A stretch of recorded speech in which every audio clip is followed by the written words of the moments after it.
అన్నమాట. ఇది అసలు యెరూషలేము కొరకు మనము ప్రార్థన చేయాలి అన్న సంగతి మనకు తెలియదు. అసలు ఒక్కరికొకరు ప్రార్థన చేసుకుంటాము, లేదంటే కొంతమంది అయితే వాళ్ళ కుటుంబం కొరకే, వాళ్ళ బిడ్డల కొరకే, వాళ్ళ యజమానుల కొరకే, వాళ్ళ అంత మంచిగా ఉండాలని వాళ్ళ కొరకే ప్రార్థన చేసుకుంటారు.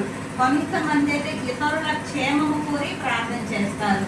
కానీ దేశము కొరకు ప్రార్థన చేసేవాళ్ళు ఉంటారు. మనకి దేశం కొరకే ప్రార్థన చేయాలన్న ఆలోచన మనకు రాదు. అసలు ఏం ప్రార్థన చేయాలో మనకు రాదు. బైబిల్ గ్రంథం చదివితే మనకు తెలుస్తుంది ఎవరి కొరకు ప్రార్థన చేయాలి, దేనికి చేయాలి, ఎలా చేయాలి అనేది బైబిల్ గ్రంథం చదివితే మనకు తెలుస్తుంది. మన దేశం కొరకు మనం ప్రార్థన చేసుకోవాలి, మన ఉండే పట్టణము కొరకు మనం ప్రార్థన చేసుకోవాలి, మన గ్రామం కొరకు మనం ప్రార్థన చేసుకోవాలి, మన సంఘము కొరకు మనం ప్రార్థన చేసుకోవాలి. అప్పుడు దానిలో ఏముంది? మన కుటుంబం ఉంది. హల్లెలూయా! అక్కడ ఏముంది? మన కుటుంబం ఉంది.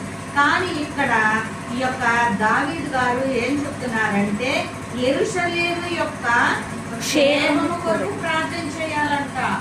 ఎందుకంటే యెరూషలేముకు అనాది కాలం నుండి కూడా యెరూషలేము ఎప్పుడు మొదలయ్యిందో, యెరూషలేము ఎప్పుడు స్థాపింపబడిందో అప్పటి నుండి కూడా యెరూషలేముకి ఏం తగులుతున్నాయి?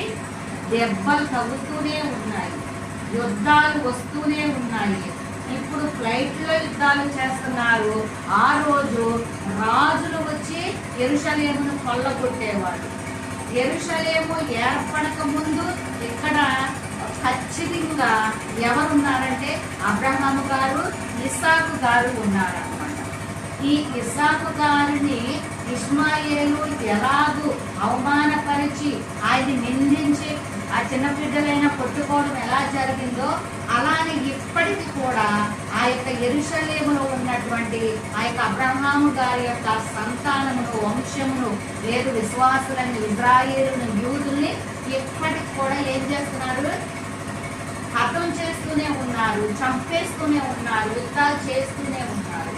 కానీ దేవుడు ఏం చేస్తున్నాడంటే యెరూషలేముని కోడి తన రెక్కల క్రింద దాని పిల్లలను చేర్చుకున్నట్లు ఎన్నోసార్లు దేవుడు యెరూషలేముని ఆయన రెక్కల క్రింద చేర్చుకున్నాడంట. హల్లెలూయా! హల్లెలూయా! హల్లెలూయా!